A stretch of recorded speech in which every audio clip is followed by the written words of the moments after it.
Many independent artists, whether you're new or old, really want to stick out. And that's a good thing. It's a good thing to stick out. You want to stick out over the rest of everyone else and differentiate yourself as something different, something unique, and something interesting. Plenty of other artists that you love have done the same thing, and that has propelled their career forward. You want to propel your career forward. You want to drive interest into your music, and you also want your music to be unique, right? So then you're asking yourself, well, how did those other artists do it? And then you start to realize there's a lot of people in your genre or just independent artists like yourself to compete against. Not even independent artists, just artists in general fighting for space in people's heads, in people's ears. Then you realize how hard that is or seems to stand out amongst all of those people. The number grows every day. The amount of musicians releasing music daily saturates more and more by the minute, it seems like. Then you're wondering, how am I going to cut through the mix? How am I going to stand out among all these artists that are saturating the market day by day, minute by minute, at an alarming rate? How are you going to stand out over all of them? How can you compete with just you? And then you go from thinking that's a tall order to it's hopeless. And then you likely build a very strained relationship with music. You become bitter, maybe even a little jealous. You become very cynical, and then all that snowballs and rolls down the hill to the eventuality of you just giving up completely. But you can cut through the noise. There is a way to cut through it all and make yourself stand out amongst the rest. And when you do this, I'll tell you how in just a second, but when you do this, that number gets cut nearly in half. Then it suddenly gets a bit easier.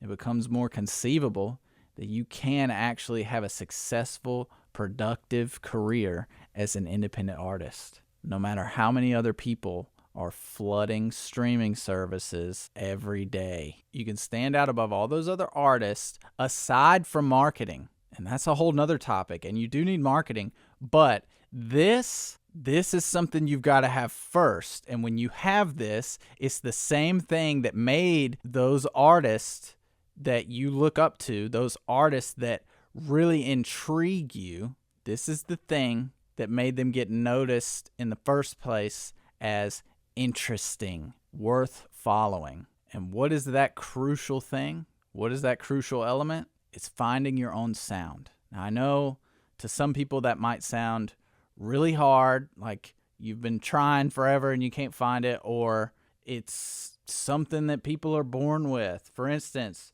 you look at bands like the White Stripes, Red Hot Chili Peppers, Nirvana, 311. Okay, all four of those bands stuck out like a sore thumb in a good way. They were unique. Everyone loved them. Everyone still loves them. But the thing that got them noticed in the first place before they could even think about getting signed and getting marketed was that they were interesting. They found their signature sound. And before they found their signature sound, they weren't anything. They didn't cut through any noise. But once they found that, they cut through the noise quickly. And you can too. But first, let me introduce myself. My name is Brandon with Megatonic Audio. Today, I'm going to tell you the 3 things you need to find your signature sound. Let's get into it. And when you find your signature sound, you will cut through the noise and get noticed more. And not only that, but you will have a way better chance at gaining real hardcore fans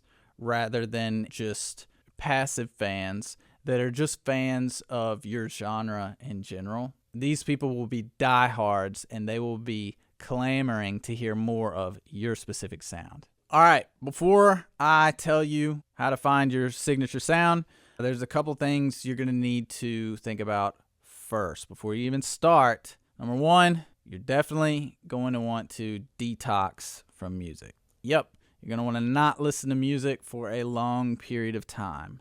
Days, weeks, a month even. Just try not to listen to any music as much as you can on your own.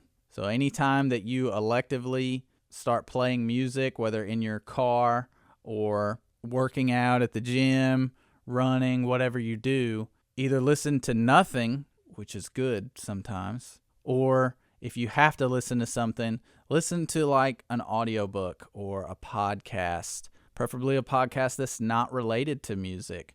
Something maybe in the entertainment industry, I don't know, if you're really into movies, television, sports, politics, whatever it is, listen to that if you have to listen to something. Otherwise, just don't listen to anything as much as possible and read a book. Do something that gets your brain going when you need to, that is a quiet activity. The reason for that is so that you don't get overly influenced by whatever you just last listened to most recently or whatever kick you're on. You don't want to start to sound like a carbon copy. With that being said, the other thing you need to think about before you start writing is that it's inevitable. Parts of your sound are going to sound in part like other artists. It's inevitable. We are influenced by other artists that came before us. We are standing on the shoulders of giants. You need to just accept that. Not every single aspect of your sound is going to sound 100% new. No one in the world has ever sounded like this before. It's not going to be like that. Your sound is made up of different things, and I'll get to those in a second. But some of those things are going to sound like you were influenced by other artists. All the artists I mentioned, who was it? Nirvana, Chili Peppers, 311, White Stripes. They all have parts of their sound that they openly talk about being influenced by artists that came before them that they looked up to and listened to growing up. And it's inevitable, even after you're detoxing yourself from listening to music, that some of that is going to come across in your playing, in your songs. You might actually be surprised at how many things you can pick out in your songs later that you weren't even thinking about, but are just embedded in you from years and years and years ago, childhood even, of artists that you idolized, 20 years ago or whatever, that you haven't even thought about in a while, but it still comes out in your music. That's okay. We're influenced by others. That's the way it works. So it's important to understand that and just let go of the fear of it. Clear your mind so that you don't overthink this process, because overthinking it will kill it. So don't overthink it. Start with what you have with you, your guitar, your voice, your pen and paper. Just start with those things and be true to yourself, and it'll all fall into place. Now let's get into the 3 elements. So the 3 elements of your sound, number 1 is your writing style. Yep, your writing style. And I don't mean your musical writing style. I mean your lyrical writing style. You might be wondering, what do you mean? How does that affect your signature sound? Your signature sound is also affected by the things you write about, your tendencies in your writing, the lyrics you choose. It all plays a part into the sound, believe it or not. So the aspects of your writing style that fit into your signature sound as a whole as an artist are the usual subject matter. What are the types of topics that you usually write about? Such as, are they usually breakup songs? Are they love songs? Do you write a lot of story narrative songs like Bob Dylan and Johnny Cash and the like? Is it mostly hopeful lyrics, topics revolving around hopefulness? Or is it usually nonsensical stuff and just phrases that you're throwing around just to sound good with the music you're making? Which is fine. I made a video about that if you want to learn more about the art of making hits out of nonsense. It very much is an art to it. And the other aspect of your writing style is the tone and feel of your writing. For instance, do they sound angry a lot? Do they sound vengeful? I work with an artist named Kaylee Mathis who, through working on her second album, we were going back through all of her songs for the second album and even her first one, and we realized that she really leans towards sad songs a lot. She writes a lot of sad songs, and they're not all about the same exact sad thing, which keeps it interesting, but many times they're sad songs. And even when the music accompaniment to her songs sounds happy, it's still either a sad song lyrically, or it's got a bittersweet element to the meaning of the song. There's a sad part of the song or a sad part of the theme. and she's really good at it. Those songs are also the ones that people, when they talk to her about a song that really meant something to them or that just really struck them or that they really identified with, it's always the sad songs. And it works for her. She likes it. She feels at home writing those songs. She is good at it because it's real to her, and it really is a part of her. Her signature sound partly is what she's writing about and the feel and the tone of what she writes, lyrically, aside from musically. So for finding your writing style, whether you already have a bunch of songs already written or you need to start writing more to get a better idea of the big picture, to get more data, take a look through all those songs, find the commonalities in the tone and feel and the subject matter, and not just the commonalities, but in that, what do you like about those songs? What really resonates with you? What really hits home for you about those songs that they mostly have in common, that there's at least a trend of? And then the second element of your signature sound is the arrangement. The arrangement is a musical accompaniment behind the lyrics. And in your arrangement, what are the usual instruments that you're always gravitating towards to make your songs, to have in the productions of your songs? Are they usually acoustic instruments or electric instruments? Are they usually guitar-centric? Are they piano-centric? If they're guitar-centric, is it acoustic or is it electric? If piano, is it a real piano or is it a synthesizer? Is it sparse or is it dense? Meaning, are there a lot of instruments in the song or is it very tight-knit? Basically, are you Dave Matthews Band or are you White Stripes? And then regardless of if it's sparse or dense in the arrangement of how many instruments are going on the whole song or at different parts of the song, are your arrangements simple or complex?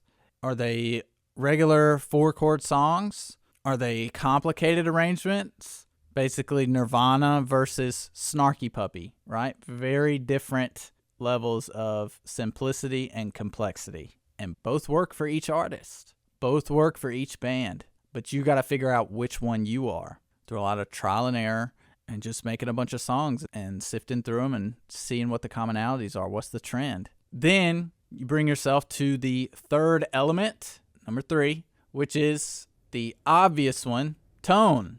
All right, we talked about tone and feel of the lyrics, but I'm talking about sonically the tone. And the tones of your instrument, especially all the instruments together, make the overall tone for your song sonically. So what is your tone? Do you have a specific tone? Do you have a weird sound, a weird tone to your synth that you use a lot in your songs? Is it an interesting bass pedal or guitar pedal that you use a lot in your songs? Or do you use clean tones, acoustic tones like I was talking about before with your instrumentation? And let's not forget the tone of voice.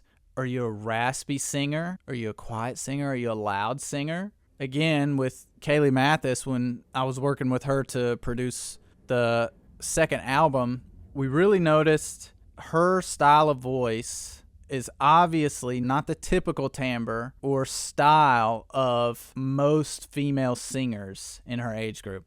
Most female singers are a lot more belting it out and have a similar tone of voice. You hear a ton of them that sound very similar, but hers is more specifically kind of in a niche of the not super loud, very sweet, kind of 90s, early 2000s alternative girl voice, and very smooth. And that played into how we produced her songs around her vocal. Now, we made songs on that album that sound vastly different from each other, but there are still things that anchor it together as her sound as a whole. The biggest one is her vocal sound because she has a unique vocal. Another one is an instrument sound. If you listen to it, you'll notice there is a lot of acoustic guitar. Even on these big, huge sounding songs, we still put acoustic guitar in almost all of them, I think. And it's specifically her acoustic guitar which is a Taylor GS Mini. It has a specific sound, and it goes with her specific voice very well. And centering around those things made me be able to make a lot of production decisions easier and quicker, and made me more sure of what I was doing because those things were in place. They kept me in line as to what her signature sound needs to be in the songs, which allowed us to experiment with a lot of other instrumentation outside of it. We could switch other things out, different songs, but we still had her voice, number one, and mostly her acoustic guitar. Then we could have different electrics. We could have a sparse song or a dense song. We could have a complicated song or a simple song. But even one song didn't have that acoustic at all. It was piano-centric. But what held it together? She still had her voice singing in that style perfectly on that song. So it held it all together as an album, as her signature sound, and still let us be able to make songs that didn't all sound the same. So you start to see where I'm getting at with those three elements. You put all that together, like I said with Kaylee, with her sound sonically that I just talked about, and then what I talked about before with her, with the way she writes, her writing style lyrically, you put all that together and she's got her signature sound. And yes, different parts of her signature sound like different parts of somebody else's signature sound. But altogether, she sounds like her apart from them, even though we've all got our influences. You can do the same thing too. It isn't very hard. It does take time. You do have to write a number of songs to really figure this out. But don't get too overwhelmed with every little detail of it, especially tone of an instrument. Man, you can go down a rabbit hole of finding a weird guitar tone and trying to make yours your own. And you can take too long doing these things, overthinking. And when you do that, you completely lose perspective of the sound as a whole. Whereas you should just use your knee-jerk reaction to what you think is good. Your knee-jerk reaction is usually right when it comes to you liking a sound or a lyric or something like that. And you can come back to it later if you really are like, actually, that sucks. That's really bad. That was a bad decision. But usually that knee-jerk reaction is right. And if you keep going on and trying to tweak into the ground these minute details, you lose perspective. You'll never get anything done. And if you do get it done, finally, it's probably not as good as it was. So please don't overthink it. Find what you like, commit to it, move on, and then you have a better perspective of who you are as an artist and your signature sound. And when you figured that out, it's a lot easier to come up with more songs, lyrically, instrumentally, all of that. It's a lot easier because you know who you are and you're comfortable in it. And it's important that you are comfortable with your sound. And one more thing I like to note, if you have some spending money, by all means, go ahead and go buy that guitar pedal or go buy that synth or whatever that you're just dying to have in your songs. But a lot of times, just use what you already have access to. And you will be surprised when you put all these aspects together that I talked about with what you already have. You will be surprised at how unique of a sound you actually have.